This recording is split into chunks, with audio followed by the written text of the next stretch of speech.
ছোট একটি গল্প দিয়ে শুরু করছি টিভিএস মার্কেটসের আজকের পর্ব। ধরুন আপনি কোনো একটি কোম্পানির 20টি শেয়ার কিনলেন, সেই শেয়ারের মূল্য যদি আপনি 50 টাকা করে হয় 1000 টাকায় বিনিয়োগ করলেন। এর ফলে আপনার কি হবে যে কোম্পানির যখন এজিএম হবে তখন আপনি সেই এজিএমে অংশগ্রহণ করার জন্য আমন্ত্রণ পাবেন এবং কোম্পানির যে ডিসিশনগুলো নেওয়া হয় সেই ব্যাপারে আপনি ভোটাধিকার পাবেন এবং আপনি সেই জায়গায় কোম্পানির মালিক হিসেবে বিভিন্ন ধরনের ভোটাধিকার প্রয়োগ করে সিদ্ধান্ত পরিবর্তনের সুযোগ আপনার রয়েছে। এই পর্যন্ত ঠিকই আছে, কিন্তু আমরা দেখছি যে পুঁজিবাজারে একটি গোষ্ঠী দাঁড়িয়ে গেছে যারা বিভিন্ন কোম্পানির 2টি 4টি 5টি 10টি 100টি করে শেয়ার কিনে তারা এজিএমে অংশগ্রহণ করেন। তাদের উদ্দেশ্য অবশ্যই এজিএমে অংশগ্রহণ করা বা কোম্পানি থেকে প্রফিট নেওয়া, বিষয়টি এরকম নয়। তারা চান যে এই কোম্পানির যে এজিএম হবে সেই এজিএমকে ঘিরে কোম্পানির কাছ থেকে অনৈতিক সুবিধা নেওয়া। সেই সময় তারা আসলে একটু ধারণা করা যায় না যে আসলে তারা কত টাকা চান। তো আমরা যতটুকু শুনতে পেরেছি তারা 500,000 না, তারা 10,000, 20,000, 1 লাখ, 2 লাখ, 10 লাখ টাকা পর্যন্ত দাবি করে এই পর্যন্ত শোনা গেছে। তবে এই যে একটি চক্র দাঁড়িয়ে গেছে, এই চক্রগুলোর দ্বারা বিনিয়োগকারী যেমন ক্ষতিগ্রস্ত হচ্ছে, সেইভাবে এজিএমের যে একটা উৎসবমুখর পরিবেশ থাকে সেই পরিবেশটা নষ্ট হচ্ছে। এই বিষয়ে আমাদের সাথে কথা বলতে পাবলিকলি লিস্টেড কোম্পানির যে অ্যাসোসিয়েশন রয়েছে বিএপিএলসির, তার প্রেসিডেন্ট আমাদের স্টুডিওতে এসেছেন, রিয়াদ মাহমুদ। জনাব রিয়াদ মাহমুদ, আপনাকে স্বাগত জানাচ্ছি টিভিএস মার্কেটসে। আসসালামু আলাইকুম। আমি যে বলছিলাম যে কোম্পানিগুলোতে অল্প কিছু শেয়ার কিনে কোম্পানি এজিএমে আসেন এবং তারা এজিএমে অংশগ্রহণ করা যে উদ্দেশ্য, তাদের উদ্দেশ্য একটা খারাপ উদ্দেশ্য থাকে যে তারা কিছু টাকা আর্ন করতে চান, কোম্পানির কাছে অনৈতিকভাবে কিছু সুবিধা চান। এই বিষয়গুলোকে নিয়ে যদি আপনি একটু বিস্তারিত বলেন, যেহেতু আপনি এই সংগঠনগুলোর প্রেসিডেন্ট হিসেবে দায়িত্ব পালন করছেন। অবশ্যই। দেখুন, আপনি যে উদাহরণের কথা বলছেন, যে ঘটনাগুলোর কথা বলছেন, সেগুলো অ্যাকচুয়ালি কোনো সাম্প্রতিক সময়ের ঘটনা না। আমি আমার কোম্পানির এজিএম পরিচালনা বলেন, অংশগ্রহণ বলেন, সেগুলোর সাথে গত 29-29.5 বছর ধরে জড়িত এবং আমি এটা গত 29 বছর ধরেই দেখে এসেছি। এবং যেটা হয়, আমি একটু শুরু থেকে যদি বলি, যে এখানে দেখা গেছে যে কালের পরিক্রমায় সবসময়ই প্রতি বছরই এরকম 4 থেকে 5টা গ্রুপ থাকে, ছোট থেকে বড়, এবং তারা, যেটা আপনি বললেন, কিছু সংখ্যক শেয়ার কিনে তারা বেসিক্যালি কোম্পানিগুলোর এজিএমের আগে এবং তারপরে পরে তারা কিছু সুবিধা চায় কোম্পানিগুলোর কাছ থেকে। সুবিধাগুলো না দিলে কি হবে, তাদের কথা হলো, এবং তারা ম্যাটেরিয়ালাইজও করে, তারা এজিএমে যে একটি হট্টগোল সিচুয়েশন তৈরি করে, চিৎকার চেঁচামেচি, এজিএমে অপ্রাসঙ্গিক প্রশ্নর ফলশ্রুতিতে এজিএম দীর্ঘায়িত করা। কিছু কিছু এজিএম দেখা গেছে যে 6-6.5 ঘন্টা পর্যন্ত আপনার চলেছে এবং সেখানে ম্যানেজমেন্ট এজিএম কন্ট্রোল করতে পারেনি। আপনি তো খুব ভালো করেই জানেন যে এজিএমে কিছু স্পেসিফিক কিছু এজেন্ডা থাকে, 6টা থেকে 7টা এজেন্ডা থাকে, ডিভিডেন্ড ডিক্লারেশন থাকে, আপনার ডিরেক্টরস নমিনেশন থাকে, আপনার অ্যাকাউন্টস পাস করার বিষয় থাকে, আপনার অডিটরকে নিয়োগের বিষয় থাকে। এরকম 5-6টা এজেন্ডা, যেটা কিনা আপনার একটি কমপ্লায়েন্ট কোম্পানির জন্য অবশ্যই 6 ঘন্টা আলোচনার কোনো বিষয় না। সো তারা যেটা করে, তারা অবশ্যই এজিএমের আগে যে আমাদের যে কর্পোরেট অ্যাফেয়ার্স ডিপার্টমেন্টগুলো থাকে তাদের সাথে যোগাযোগ করে এবং তাদেরকে একটা হুমকি দেয় যে আপনারা যদি আমাদেরকে এন্টারটেইন না করেন, আর্থিক সুবিধা না দেন, তবে আমরা আপনার এজিএমে যে হট্টগোল করব। এবং আপনি জিজ্ঞেস করতে পারেন, হট্টগোল এটার ডেফিনিশনটা কি? দেখুন, আপনি আপনার বাসায় মনে করেন শান্তিতে বসে আছেন, হঠাৎ করে বহিরাগত এসে আপনার ড্রয়িং রুমে এসে চিৎকার চেঁচামেচি শুরু করলো, আপনার গায়ে হাত দিল, আপনার কলারে হাত দিল। এটা কি আপনার জন্য একটি সুখকর অভিজ্ঞতা? অবশ্যই না। আর পার্টিকুলারলি এই ঘটনাগুলোর ভুক্তভোগী কারা? যারা কিনা corporate personal, board of directors, managing director, chairman, company secretary, chief financial officer, head of internal audit, তারা কিন্তু এই হট্টগোল ফেস করে না ডে টু ডে বেসিসে। তারা কিন্তু কোনো ধরেন আর্মি ব্যাকগ্রাউন্ড থেকে আসেনি বা পুলিশ ব্যাকগ্রাউন্ড থেকে আসেনি যে how to handle this situations, তারা এটাতে অভ্যস্ত। তারা যখন মনে করে যে এরকম একটা হতে পারে, তো তো তখন এই বিব্রতকর অবস্থা এড়ানোর জন্যই তারা এই গ্রুপগুলো যেটাকে বলেন সেখানে সাকাম করে, তাদেরকে এন্টারটেইন করে করতে বাধ্য হয়, অবশ্যই খুশি মনে করে না। এবং এটা যেটা আমি আপনাকে বললাম যে আমার যত বছরের অভিজ্ঞতা আছে এজিএম পার্টিসিপেশনে, এগুলো চিরচারিতভাবে হয়েই আসছে। আমি যদি বলি যে এই জায়গায় আসলে কত টাকার বাণিজ্য হয়, আপনি একটা কোম্পানি চালান, পুঁজিবাজার তালিকাভুক্ত কোম্পানি, আপনার সহকর্মীরা মিলেই সারা বাংলাদেশের যে পুঁজিবাজার যত তালিকাভুক্ত কোম্পানি তারা চালান, আসলে আপনাদের মধ্যে নিজেদের মধ্যেও আলাপ হয় যে কত টাকার এই জায়গায় একটা মানে চাহিদা থাকে তাদের? দেখুন, এটা কোম্পানি ভেদে এই বিষয়গুলো চাওয়া হয়। কোনো কোম্পানি যদি if it's a very strong company, financially strong company, তখন তারা ভদ্রভাবে এসে হয়তো বললো, খুব একটা ভদ্রভাবে তারা এসে বললো যে আপনারা তো ভালোই করছেন, তো আমাদেরকেও একটু দেখে রাখেন। সো কোম্পানি ভেদে এটা 6-7 লাখ টাকা পর্যন্ত হতে পারে টোটাল। 10 লাখ টাকা যেটা আপনি বললেন সেটাও। আবার যদি আর্থিক অবস্থা যদি একটু দুর্বল হয় তাহলে 2-3 লাখ টাকাও হতে পারে। Now just think about multiplying it with 350 listed companies into an average of 4 to 5 lakh টাকা। আপনি বাণিজ্যের সাইজটা আপনি নিজেই বুঝতে পারেন। এবং দেখা গেছে, আমার অভিজ্ঞতাতে আমি দেখেছি, এই গ্রুপগুলো ধরেন 25 বছর আগে যে গ্রুপটা ছিল তাদের হয়তো বয়স হয়ে গেছে, তারা হয়তো এ পৃথিবীতে নাই, কিন্তু তাদেরই হাত ধরে, তাদের উদাহরণ দেখে আরেকটা গ্রুপ খাড়া হয়ে গেছে, আরেকটা গ্রুপ খারাপ হয়ে গেছে। So it is kind of a vicious cycle, যে এই জিনিসটা যদি আমরা না ভাঙি তবে এটা চলতেই থাকবে, প্রজন্মের পর প্রজন্ম এটা আসতেই থাকবে। আরেকটু ক্যাভিয়েট আছে, আমি বলি, বিফোর কোভিড প্রত্যেকটা কোম্পানি কিন্তু ফিজিক্যালি এজিএম করতেন, এবং কোভিডের সময় রেগুলেটর অ্যালাউ করেছে যেগুলো কিনা এ লিস্টেড কোম্পানি, তারা আপনার ভার্চুয়ালি করতে পারবে এজিএম। তো সে সময় দেখা গেছে যে এই লিস্টেড কোম্পানি যারা, তারা এই অত্যাচার থেকে কিছুটা রেহাই পেয়েছে, হয়তো অ্যামাউন্টটা হয়তো কমেছে, কিন্তু তারপরেও অফিসে হানা দেওয়া, কর্পোরেট অফিসে এসে হই হট্টগোল করা, সেগুলো কিন্তু বন্ধ হয়নি।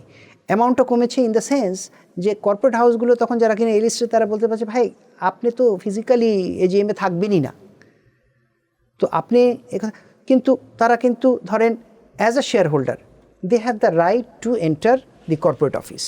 এবং কর্পোরেট অফিসের কিন্তু সবসময় একটা নর্মস আছে, একটা ডিসিপ্লিন আছে। সেখানে আপনার বোর্ডরুম বলেন, রিসেপশন বলেন, সেখানে চিৎকার চেঁচামেচি করা ইত্যাদি ইত্যাদি, এই জিনিসগুলো কিন্তু তারা অব্যাহত রেখেছে।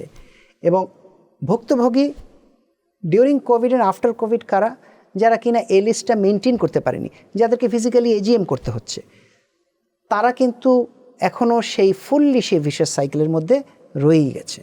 এই জায়গা থেকে আমি একটু জিজ্ঞাসা করি যে এই যে আপনার যেসব কোম্পানি তাদেরকে এন্টারটেইন করে, মানে বাধ্য হয়ে করে, জি, বাট এইটা তো একটা ইল্লিগ্যাল কাজ, চাঁদাবাজি একটা ইল্লিগ্যাল কাজ। জি, আপনারা কেন আইন প্রয়োগকারী সংস্থার কাছে যান না? বিএসিসির পার্ট তো আছেই, সাথে যদি আমি বলি যে এই চাঁদাবাজির রুখে দিতে কি আপনারা কোনো ধরনের পদক্ষেপ নেন কিনা, এখন পর্যন্ত নিয়েছেন কিনা, আপনাদের কোনো মানে নিজেদের পরিচিত কোনো প্রতিষ্ঠানের কোম্পানি নিয়েছে কিনা? আমি আপনাকে বলি, দেখুন, চাঁদাবাজি কথাটা যেটা বললেন, আনফর্চুনেটলি আমরা যদি বাংলাদেশের দিকে তাকাই, আমাদের 64টা জেলাতে অন্তত 64টাতে কিন্তু কিছু না কিছু চাঁদাবাজি আছে।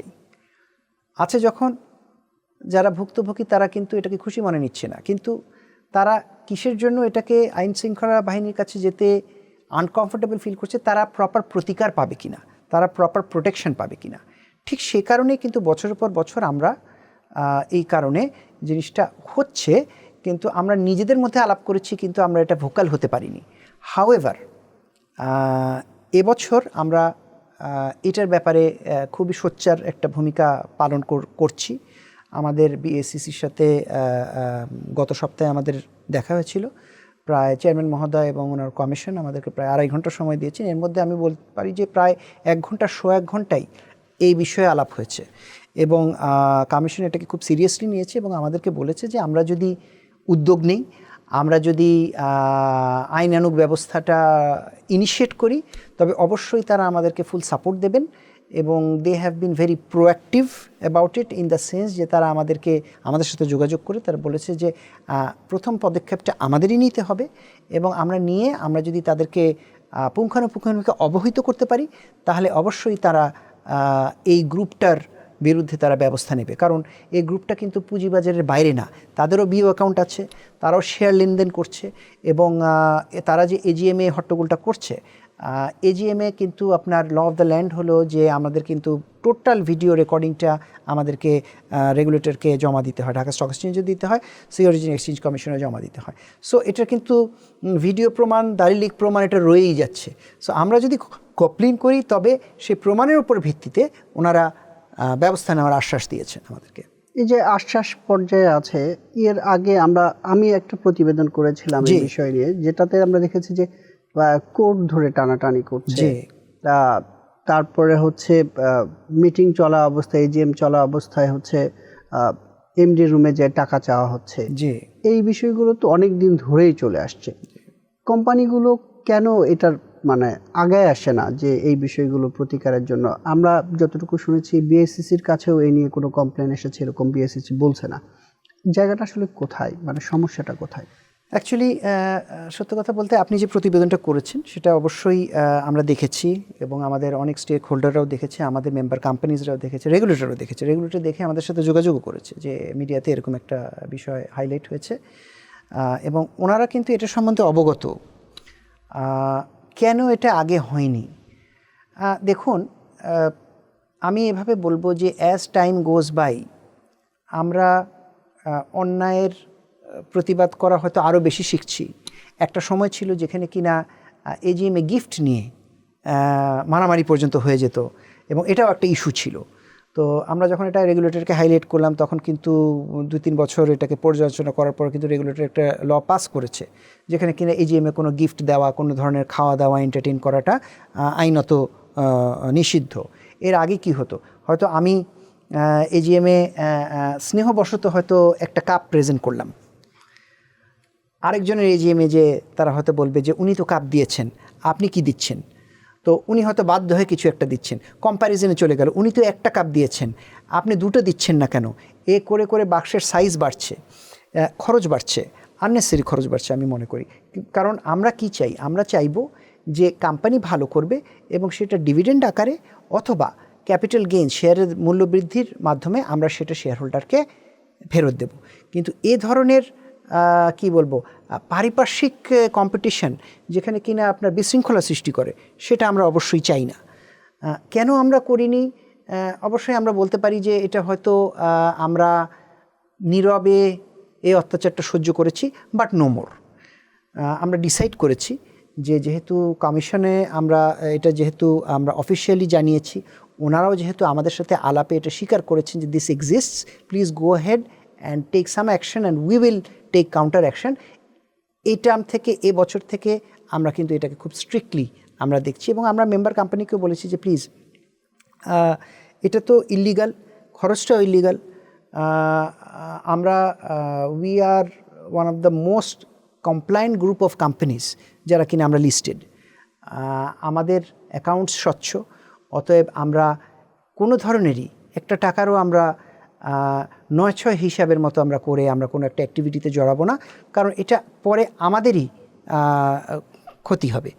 অডিটর আমাদেরকে ধরতে পারে যে এই 5 লাখ টাকার হিসাব কোথায়। একটা কোম্পানি ঠিক আছে ধরলাম আমার না হয় 1,000 টাকা 1,500 টাকা টার্ন ওভার আছে, আছে 5 লাখ টাকা বড় কথা না, কিন্তু দিন যত যাচ্ছে তত তো আমরা চাচ্ছি আমরা আরও কমপ্লায়েন্ট হব, আমাদের অডিটররাও কিন্তু আরও কমপ্লায়েন্সের দিকে যাচ্ছে।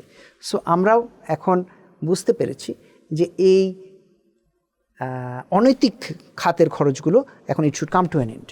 যে দুর্বল কোম্পানিগুলোর ক্ষেত্রে কি এজিএম পার্টিরা আরও বেশি পেয়ে বসে কিনা, মানে এই ধরনের ঘটনা আছে যেসব কোম্পানির ফিনান্সিয়াল স্টেটমেন্ট নিয়ে মানে অভিযোগ রয়েছে, এইসব কোম্পানির ক্ষেত্রেই এই ধরনের ঘটনা বেশি ঘটে না ওভারঅল সব কোম্পানিতে আসলে ঘটছে? দেখুন, আমি এভাবে জিনিসটাকে দেখি, আমার ধারণায় এটা সূত্রপাতটা হয়তো হয়েছে দুর্বল কোম্পানির বিষয় থেকে। দুর্বল কোম্পানি বলতে আমি শুরু করব যেখানে হয়তো অনিয়ম ছিল এবং 2-1 জন হয়তো সাহস করে সে অনিয়মটার অ্যাডভান্টেজ নিতে যে এটা হয়তো বলেছে এবং তারা একটা বেনিফিট পেয়ে যখন গিয়েছে তখন সাহসটা হয়তো আরেকটু বেড়ে গিয়েছে, এবং সেটা হয়তো অন্য আরেক ধরনের দুর্বল কোম্পানিতে এসছে, কোন টাইপের, যার হয়তো কিনা আর্থিক সক্ষমতা কম, সে ডিভিডেন্ড বেশি দিতে পারছে না, সে হয়তো 2% দিচ্ছে, 3% দিচ্ছে, তখন হয়তো তাদের কাছে যে হয়তো এটা বলেছে, তারা হয়তো বাধ্য হয়ে কিছু একটা করেছে, এ করতে করতে হয়তো সবল কোম্পানির কাছে গিয়েছে, এবং এ করতে করতে এটা মহামারীর মতো, ক্যান্সারের মতো এটা ছড়িয়ে গেছে। এখন কি ব্যবস্থা নেওয়ার পরিকল্পনা করছেন? মানে স্ট্রিক্টলি বলছেন যে ব্যবস্থা নেবেন, আপনারা কি মামলা করবেন না বিএসইসিকে জানিয়েছেন? কি ধরনের অ্যাকশন থাকবে আসলে এটাকে রিমুভ করার জন্য?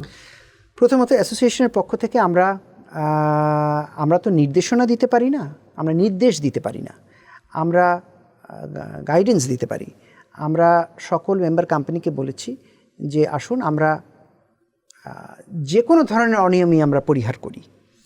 সো আমরা আমাদের মেম্বার কোম্পানিকে চিঠি দিয়েছি যে এই জিনিসটা আমরা সবাই অবগত, আপনারা এটাতে কমপ্লিসিট হবেন না, সরি। আমরা ফর্মালি এসিসিকে জানিয়েছি যে জিনিসটা হচ্ছে, ওনারাও আমাদের সাথে এগ্রি করেছে যে yes, they have also heard about it, এবং ওনারাও আমাদেরকে বলেছেন যে আমরা যদি অ্যাকশন নিই তাহলে ওনারাও অবশ্যই আমাদেরকে সেখানে সাপোর্ট করবেন। সো আমার মনে হয় যে এই বছর থেকে এই পার্টিকুলার ইস্যুতে আপনি লিস্টেড কোম্পানিগুলোর খুব স্ট্রং একটা স্ট্যান্স আপনি দেখতে পারবেন। আপনাদের যারা মেম্বার সদস্য আছেন তারা এটার বিপক্ষে তো অবশ্যই টাকা দিতে হয়, কিন্তু তারা কোনো ধরনের আইনি ব্যবস্থা নেওয়ার দিকে এখন আপনারা কি তাদেরকে নিয়ে আসতে পারছেন? তারা কি এখন আপনাদের সাথে যে কঠোর পদক্ষেপ নেবেন, আপনাদের পাশে থাকবেন বা আপনাদের বিভিন্ন ডাটা দিয়ে বা তথ্য দিয়ে সহায়তা করবেন কিনা?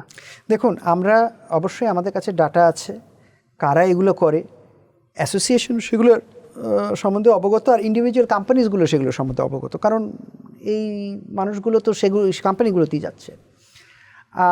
যারা ভুক্তভোগী আমরা তাদেরকে ইন্ডিভিজুয়ালি যোগাযোগ করেছি, কারণ আমাদের তো আপনি যখনই এই ভিডিওগুলো যখন আপনি এসিসিতে জমা দিচ্ছেন, it becomes public property, public information as well. So এটা আপনি আমি যে কোনো কারো কাছে এটা রেডিলি অ্যাভেলেবল। সো আমরা ওনাদেরকে বলেছি, দেখুন এখানে তো লুকাছাপার কিছু নেই, আপনি তো পাবলিকলি আপনি হেনস্থা হয়েছেন। সো যেহেতু অ্যাসোসিয়েশনও আপনার সাথে আছে এবং রেগুলেটরও আপনার সাথে আছে, এবং আপনি যেহেতু একটা কর্পোরেট বডি, আপনার লিগ্যাল অ্যাডভাইজার আছে, আপনি তাদের থ্রু দিয়ে আপনি আইনগত একটা ব্যবস্থা নিন, আমাদেরকে অবহিত করুন অ্যাসোসিয়েশনকে, এবং অ্যাসোসিয়েশন অ্যাজ এ ফ্রন্ট আমরা সমন্বিতভাবে আমরা রেগুলেটরকে এটা জানাতে চাচ্ছি, এবং রেগুলেটর তাই চাচ্ছে। অ্যাসোসিয়েশনের কাছেই তারা বলেছে যে ইন্ডিভিজুয়ালিও কেউ করতে পারে, আর অ্যাসোসিয়েশনের মাধ্যমে আসলে হয় কি, জিনিসটা একটা অর্গানাইজড ওয়েতে ওনারাও জিনিসটা দেখতে পারে। ইন্ডিভিজুয়াল কোম্পানিতে কি হচ্ছে না দেখে ওনারা কিন্তু 10টা 12টা যেখানে হচ্ছে সেখানে কিন্তু তারা একটা পূর্ণাঙ্গ কেস স্টাডি হিসেবে পূর্ণাঙ্গ চিত্র তারা পাচ্ছেন। এখন কি আপনারা এটার কোনো তালিকা দেওয়ার পরিকল্পনা করছেন কিনা, কোনো মামলা করার পরিকল্পনা করছেন কিনা? অ্যাসোসিয়েশন তো এই মুহূর্তে ইন্ডিভিজুয়াল কোম্পানিরা আমরা এনকারেজ করছি তাদেরকে যে দেখুন, যেখানে মামলাটা মানুষ কখন করে, যখন সে আইন পরিপন্থী কিছু ফেস করে, তো it becomes a right for that individual or for that corporate body to file a case or take any legal action. So আমরা অবশ্যই বলবো যে যার কিনা আইনের পরিপন্থী কোনো এক্সপিরিয়েন্সের শিকার হয়েছে, তো অবশ্যই তার মামলা করার রাইট আছে, অবশ্যই তার আইন শৃঙ্খলা বাহিনীতে যাওয়ার রাইট আছে, এবং সে করবেও তাই, এবং আমরা সেগুলো কালেক্ট করবো অ্যাজ অ্যান অ্যাসোসিয়েশন, এবং আমরা সেটা রেগুলেটরকে প্রেজেন্টও করব যে আমাদের 350+ মেম্বার আছে, সো এতজন মেম্বার কিন্তু এই ঘটনায় ভিক্টিমাইজড হয়েছে, এখন আপনারা ব্যবস্থা নিন। আমরা দেখছিলাম যে বিএসইসির সাথে কথা বলেছিলাম, তারা বলছিলেন যে কোম্পানির পক্ষ থেকে এখন পর্যন্ত কোনো ধরনের অভিযোগ দেওয়া হয়নি। তারা বলছিলেন যে কোম্পানি যদি আইনি ব্যবস্থা নিয়ে তাদেরকে জানায়, তারা কঠোর হস্তে এদের দমন করবে। জি, এখন বিএসইসির সাথে আপনাদের কথা কি হচ্ছে, মানে কি ধরনের অ্যাকশনের কথা তারা বলছেন, বা তারা তাদের জায়গা থেকে কি করবেন বলছেন? তারা বেসিক্যালি আমাদেরকে উদ্যোগ নিয়ে একটি আইনানুগ ব্যবস্থা নিতে এনকারেজ করেছে। আমাদেরকে বলতে অ্যাসোসিয়েশনের মাধ্যমে আমরা যাতে করে আমাদের ইন্ডিভিজুয়াল মেম্বারদেরকে এই ইনফরমেশনটা পাস অন করি। সো ইন্ডিভিজুয়াল মেম্বাররা তো হেনস্থা হয়েছে। আপনার প্রতিবেদনে তো দেখা গেছে যে অ্যাটলিস্ট 3টা কোম্পানিতে অযাচিত হট্টগোল হয়েছে এবং ম্যান হ্যান্ডলিংও হয়েছে। সো এর বাইরেও তো কোম্পানি আছে।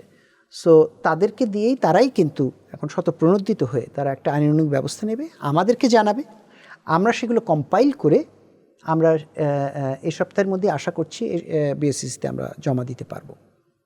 আচ্ছা, এখন আমরা একটু অন্যদিকে যাই। আপনারা পুঁজিবাজারে তালিকাভুক্ত কোম্পানি, আপনাদের অনেক সহকর্মীদের অনেক ধরনের কোম্পানি আছে, হয়তো আপনাদের একটা গ্রুপ অফ কোম্পানি, তার মধ্যে একটা কোম্পানিকে আপনারা পুঁজিবাজারে তালিকাভুক্ত করেছেন। এই যে পুঁজিবাজারের উদ্যোক্তারা যারা আসছেন, একটা কোম্পানি তালিকাভুক্ত করার পর আর বাকিগুলোরে নিয়ে আসছেন না, এই জায়গা প্রতিবন্ধকতাটা কোথায়? পুঁজিবাজার আসলে সুবিধাটা কোথায়, অসুবিধাটা কোথায়, যদি একটু বলেন। দেখুন, ইন অ্যান একাডেমিক সেন্স একটা কোম্পানি যখন লং টার্ম ইনভেস্টমেন্টে যাবে, it should not be supported by bank debt. কারণ ব্যাংক ডেট তো আপনার 5-6 বছরের বেশি আপনার দিতে পারছে না, কিন্তু হয়তো দেখা যাচ্ছে যে আপনি যে ধরনের ইনফ্রাস্ট্রাকচারে ইনভেস্ট করছেন সেখানে 12, 13, 14 বছর আপনার লেগে যাবে সেটাকে ডেপ্রিসিয়েট করতে। তো সে কারণে কিন্তু এই টাইপের ইনভেস্টমেন্ট, লং টার্ম ইনভেস্টমেন্ট কিন্তু, লং টার্ম ক্যাপিটাল ইনভেস্টমেন্ট কিন্তু পুঁজিবাজারের মাধ্যমে হওয়া উচিত। এখন আপনার প্রশ্ন হলো যে আমরা কেন সেটাতে এনকারেজড ফিল করছি না। তো আমরা কমিশনকে জানিয়েছি যে দেখুন, দেয়ার আর সার্টেন ইস্যুস যেটা কিনা আমরা বছর পর বছর আমরা অবশ্যই আমরা রেগুলেটরের সাথে আলাপ করছি এবং কিছু কিছু বিষয়ে আমরা সমস্যার সমাধানও পাচ্ছি, আর কিছু কিছু বিষয়ে চলমান আছে। আমরা বলেছি যে দেখুন, অ্যাসোসিয়েশন এবং তার প্রেসিডেন্ট বলেন, ভাইস প্রেসিডেন্ট বলেন, ইসি মেম্বাররা বলেন, তারা কিন্তু they are the ambassadors for encouraging other entrepreneurs to bring to the capital market. So আমাদের যে বিষয়ে আমরা আলাপগুলো করছি, যে প্র্যাকটিক্যাল যে প্রতিবন্ধকতাগুলো আছে সেগুলো আমরা ফর্মালি প্রফেশনালি আপনাদের কাছে প্রেজেন্ট করলে, আপনারা যদি সেগুলোকে খুব হাউ টু সে খুব প্র্যাকটিক্যালি নেন, প্র্যাগম্যাটিক্যালি আপনারা গ্রহণ করেন এবং সেটার অনুযায়ী অ্যাকশান নেন, তাহলে কিন্তু আমরাও কিন্তু অ্যাজ অ্যাম্বাসেডার্স আমরা কিন্তু আমাদের ফেলো এন্টারপ্রেনারদেরকে বলতে পারবো যে দেখুন, this is what the regulator has given us in terms of encouraging us to come to the market. So এখানে আসলে সুবিধাগুলো আছে। আদারওয়াইজ সুবিধাগুলো যদি আমরা প্রপারলি হাইলাইট না করতে পারি, দেখুন আমাদের টার্ম 2 বছরের, তো 2 বছর আমরা কিন্তু এখনও উদ্যোক্তা, 2 বছর পরেও কিন্তু উদ্যোক্তা। সো তারপরে কিন্তু আমাদের টার্ম শেষ হয়ে গেলে কিন্তু আমার কলিগরাই কিন্তু আমাকে বলবে যে আচ্ছা আপনি তো বলেছিলেন, কই পেলাম না তো কিছু। So that is why wholeheartedly support করার, রেকমেন্ড করার আগে আমরা রেগুলেটরকে আমরা কিন্তু কনস্ট্যান্ট তাদের সাথে আলাপ করে যাই। যেমন আপনি যখন বলছেন যে একটা গ্রুপ অফ কোম্পানিজে আমাদের 4-5টা কোম্পানি আছে, লেটস সে আমরা একটাকে পুঁজিবাজারে আনছি, আরেকটাকে কেন আনতে পারছি না। সো এটা আমরা রেগুলেটরের সাথে বেশ কিছুদিন ধরেই আমরা আলাপ করে, বেশ কিছু দিন না, বেশ কয়েক বছর ধরে আমরা আলাপ করে আসছি যে ধরুন আমার গ্রুপে যদি 4টা কোম্পানি থাকে, আমি লিস্টেডের ম্যানেজিং ডিরেক্টর, তখন আরেকটা কোম্পানিরও তো ম্যানেজিং ডিরেক্টর আমি। বাংলাদেশে উদ্যোক্তা কনসেপ্টটা, দি কনসেপ্ট অফ দি এন্টারপ্রেনার, সেটা কিন্তু প্রফেশনাল লেভেলের মধ্যে কিন্তু ওইরকম মহামারীর মতো ছড়িয়ে যায়নি। অনেক বুদ্ধি কিন্তু এখন আমার মাথা থেকে আসছে। ফলে ওই 4টা কোম্পানিতে কিন্তু মূল স্ট্র্যাটেজিক লিডার আমি। স্ট্র্যাটেজিক লিডার যদি হতে হয় তাহলে সেগুলো দায়িত্ব আমাকে নিতে হবে। দায়িত্ব নিলে তাহলে ম্যানেজিং ডিরেক্টর দায়িত্ব আমাকে পালন করতে হবে।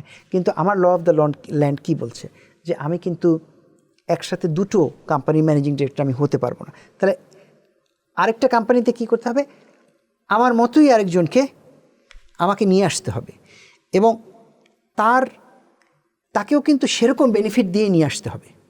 আমি না হয় উদ্যোক্তা হিসাবে প্রথম কয়েক বছর আমি রেমুনারেশন, সে কথা বললাম 20,000 টাকা নিলাম, 25,000 টাকা নিলাম, যে কোম্পানি দাঁড়াক, কিন্তু আমি যখন এই দায়িত্বটা আরেকজনকে দিয়ে দেব এই কোম্পানিটাকে প্রফিটেবল করার জন্য, সে কিন্তু একটা বেনিফিট চেবে। তো সে তার বেতন কিন্তু আপনার, তার রেমুনারেশন কিন্তু 8-10 লাখ টাকা ছাড়িয়ে যেতে পারে। তো শুরুর দিকে কিন্তু এই বেনিফিটটা আমরা হয়তো অ্যাফোর্ড নাও করতে পারি।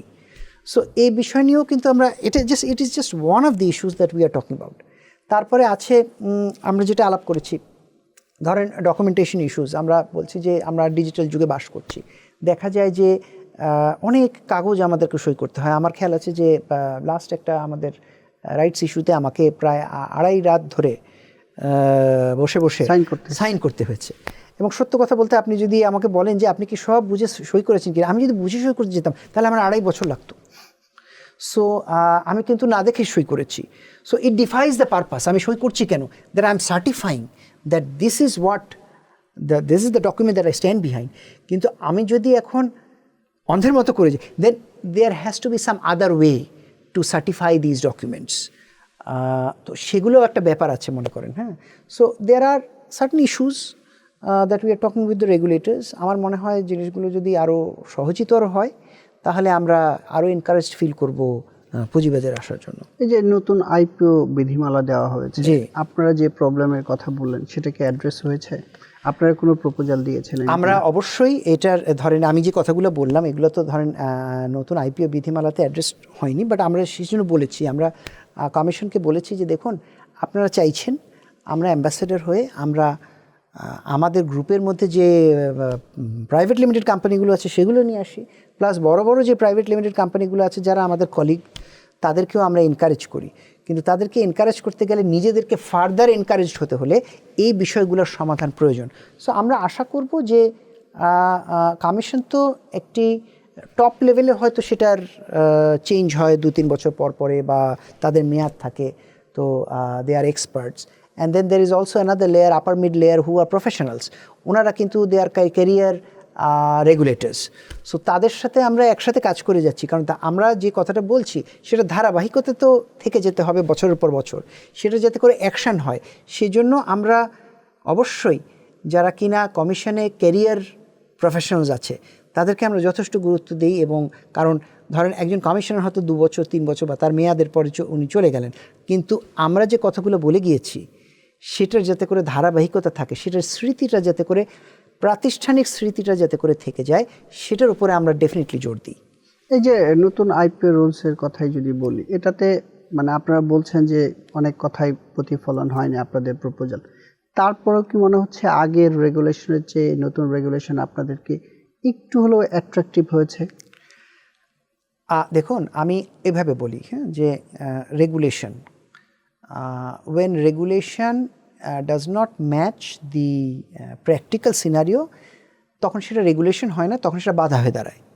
So I personally am in favor of regulation in the sense, কেন? কারণ রেগুলেশন ট্রান্সলেটস ইন্টু ডিসিপ্লিন, আর ডিসিপ্লিন যখন থাকে, যখন এসওপি স্ট্যান্ডার্ড অপারেটিং প্রসিজার্স থাকে, তখন কিন্তু অনিয়ম হওয়ার সুযোগ কম। অনিয়ম হওয়ার সুযোগ কম হলে কোম্পানিগুলোতে কিন্তু ধরেন একটা ধারাবাহিকতা থাকে, প্রফেশনালিজম থাকে, কোম্পানিগুলো ভালো করে। সো আমরা যেভাবে দেখতে চাই যে ধরেন রেগুলেশন আসবে, কিন্তু আমরা কমিশনকে বলেছি যে দেখেন কিছু কিছু জিনিস হয়তো আমরা বলতে পারি যে আমরা এখানে ওয়েভার দেন আপনি 1 বছরের জন্য বা এক্স নাম্বার অফ মান্থসের জন্য, সেগুলো যদি ওয়েভার দেন, সক্ষমতা ডেভেলপ করুক, ক্যাপাসিটি বিল্ড করুক, তারপরে we welcome that regulation. Let us say আমরা যেটা কিনা ওই দ্বৈত ম্যানেজিং ডিরেক্টরের কথা যেটা কিনা আমরা বলছি, আমরা কি আদৌ বিশ্বাস করি যে ধরুন আমার গ্রুপেই আমি যদি 4টা লিগ্যাল এন্টিটি থাকে, আমি 4 জন কম্পিটেন্ট মানুষ পাবো এবং it will not take my cost into the stratosphere? Not really.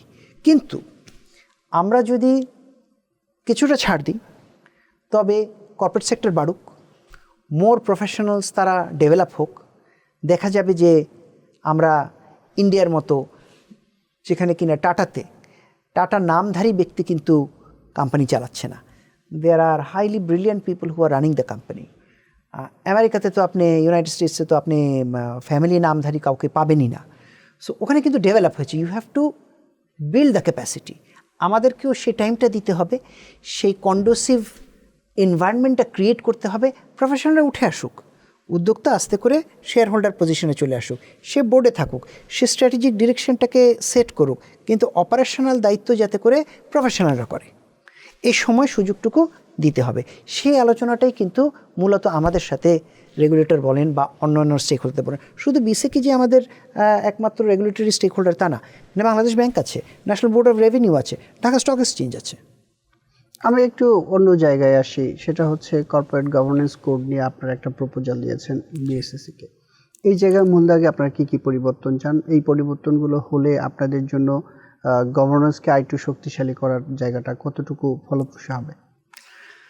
দেখুন, এখানে আমরা যেটা দু একটা বিষয় বলি। মনে করেন গভর্নেন্সে কিছু মেম্বার আমাদেরকে বলেছেন বোর্ড অফ ডিরেক্টরসের কম্পোজিশন নিয়ে, ইন্ডিপেন্ডেন্ট ডাইরেক্টরসের কোয়ালিফিকেশন নিয়ে। সো এখানে আমরা বলতে চাই যে ধরেন অবশ্যই কোম্পানি একটা কর্পোরেট বডি, সেখানে ইন্ডিপেন্ডেন্ট ডাইরেক্টরও আপনার কিছু পার্টিকুলার ব্যাকগ্রাউন্ড থেকে আসে। দেখা যায় যে রেগুলেটরি বেঁধে দিয়েছে অ্যাকাউন্টস ব্যাকগ্রাউন্ড থেকে বা কর্পোরেট ব্যাকগ্রাউন্ড থেকে, বাট অনেকে কিন্তু দেখা যায় অনেক সাকসেসফুল হয়েছে জীবনে, আর্কিটেক্ট হতে পারে, ইঞ্জিনিয়ারিং কমিউনিটি হতে পারে, তাদেরকেও কিন্তু অ্যালাউ করা উচিত বোর্ডে আসার জন্য। Because when that person is successful, not only is he or she successful in architecture, let us say, but সে কিন্তু 360 ডিগ্রি সে দুনিয়াটা কিন্তু দেখে এসছে। সো এসব ব্যাপারে আমরা কিছু প্রপোজাল দিয়েছি। আমরা we welcome the inclusion of the female director, not because, এটা আমার ব্যক্তিগত অভিমত যে ফিমেল হলেই যে তাকে বোর্ডে আসতে হবে তা না। Female, maybe there are very much qualified people out there in the marketplace, তাদেরকে কিন্তু টেনে আনতে হবে আমাদের গণ্ডির মাঝখানে। অনেকে আছেন তারা হয়তো যে কোনো কারণে হোক প্রপার ডিরেক্টর খুঁজে পাচ্ছেন না। আমরা কমিশনকে বলেছি যে আপনারা কিছু কিছু ব্যাপারে ক্যাপাসিটি বিল্ডিংয়ের খাতিরে কিছু কিছু ব্যাপারে কোয়ালিফিকেশন ব্যাপারে ছাড় দেন, 6 মাসের, 1 বছরের, 2 বছরের, let that person earn that qualification. তাহলে হলো কি, উনি কোয়ালিফাইড হয়ে গেল, উনি শুধু আমাদের কোম্পানিতে কেন অন্য কোম্পানিতে উনি রিপ্রেজেন্ট করতে পারবেন। কমিশন কিন্তু আমাদের সেই কথাগুলো শুনেছে, তারা কিন্তু আবার এক্সেপশনও দিয়েছে, অ্যারাউন্ড 20% কেসে তারা এক্সেপশনও দিয়েছে। আর বাকি আপনারা দেখছিলাম যে স্বতন্ত্র পরিচালকের বিষয়ে কিছু প্রপোজাল দিয়েছিলেন, ওই বিষয়গুলো যদি একটু বলেন। জি, আমাদের পয়েন্ট অফ ভিউ হলো যে we should not restrict ourselves only to certain educational backgrounds or professional backgrounds. এই গণ্ডিটাকে যদি আমরা একটু আরও বাড়াতে পারি, তবে আমরা লার্জার সোসাইটিকে কর্পোরেট সেক্টরে নিয়ে আসতে পারবো। নিয়ে আসলে হবে কি, আন্ডারস্ট্যান্ডিংটা বাড়বে, সেই সব প্রফেশনের কর্পোরেট সেক্টরের প্রতি আন্ডারস্ট্যান্ডিংটা বাড়বে। বাড়লে সবারই লাভ, আমাদেরও লাভ। আমরা একটা third or fourth I point of ভিউর আমরা কী বলবো অ্যানালিসিস আমরা সেখান থেকে বেনিফিট পাবো।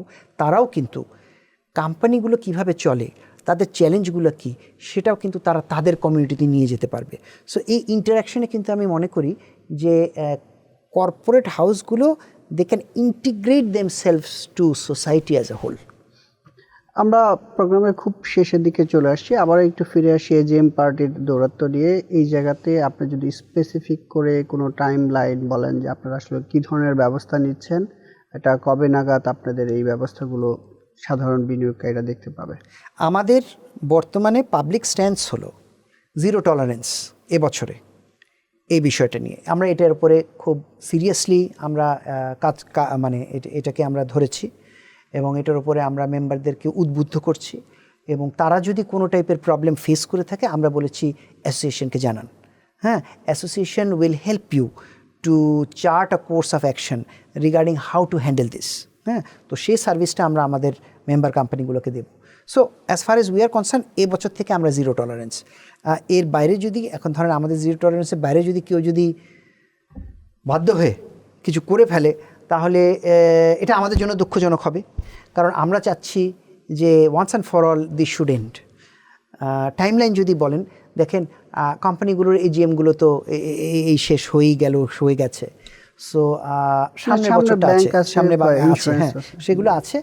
তো সেগুলোকে আমরা ডেফিনেটলি সাহায্য করবো, কারণ আমাদের অ্যাসোসিয়েশনের মধ্যে দেয়ার আর ভ্যারিয়াস কমিটিস। হ্যাঁ, ফাইন্যান্স অ্যান্ড ব্যাঙ্কিং কমিটি আছে, সেখানে কিনা আপনার ইন্স্যুরেন্স কোম্পানি, এনবিএফআই ব্যাঙ্কগুলো আছে, তারপরে ম্যানুফ্যাকচারিং কমিটি আছে, তারপরে these are the various committees that we have. So basically তাদের থ্রু দিয়ে আমরা ফোকাসড ওয়েতে এই জিনিসটাকে আমরা অ্যাড্রেস করব। আর আমি আশা করি যে commission actually even though this is the end of January, ফেব্রুয়ারি মাঝামাঝি ইলেকশন, বাট কমিশন কিন্তু এ ব্যাপারে খুবই প্রোঅ্যাক্টিভ। কমিশন যেটা চাচ্ছে আপনাদের আইনি ব্যবস্থা নেওয়ার বিষয়টা, আমরা এটা নেব। হ্যাঁ, আমাদের মেম্বার কোম্পানিজরা এটা নেবে, আমরা এটাই চাচ্ছি, আমরা উদ্বুদ্ধ করেছি। আশা করি এ সপ্তাহ শেষ আগামী সপ্তাহের মাঝামাঝি সময়ে আমরা বেশ কিছু কেস স্টাডি পেয়ে যাব, যেটা আমরা কমিশনে প্রেজেন্ট করতে পারবো। আপনাকে অসংখ্য ধন্যবাদ টিভিএস মার্কেটসে যুক্ত হওয়ার জন্য। আপনাকেও ধন্যবাদ, টিভিএসকেও ধন্যবাদ, আমাকে ইনভাইট করার জন্য ধন্যবাদ। প্রিয় দর্শক, আমরা শুনছিলাম যে আসলে পুঁজিবাজারে এজিএম কেন্দ্রিক কী ধরনের দৌরাত্ম্য করেন সাধারণ বিনিয়োগকারীদের মুখোশে। আসলে এজিএম পার্টি নামে পরিচিত একটি গোষ্ঠী, তারা যেমন অনেকগুলো কোম্পানিতে যান, বিভিন্ন ধরনের প্রেশার ক্রিয়েট করেন, সেই সাথে আমরা দেখছি যে এজিএমের যে আয়োজন হয় সেই জায়গায় হট্টগোল করেন, বিশৃঙ্খলা করেন, এই জায়গায় যে বিষয় আলোচনার বিষয় থাকে সেটা হারিয়ে যায়। এছাড়াও আমাদের সাথে যে অতিথি যুক্ত হয়েছে তিনি কিন্তু বলছিলেন পুঁজিবাজারে আসার ফলে কোম্পানিগুলো কী ধরনের সুবিধা পায় বা কী কারণে অন্য কোম্পানিগুলো পুঁজিবাজারে আসে না, সেই জায়গায় তাদের কিছু প্রস্তাবনার কথাও বলছিলেন। টিভিএস মার্কেটসের পরবর্তী পর্ব দেখার আমন্ত্রণ রইল।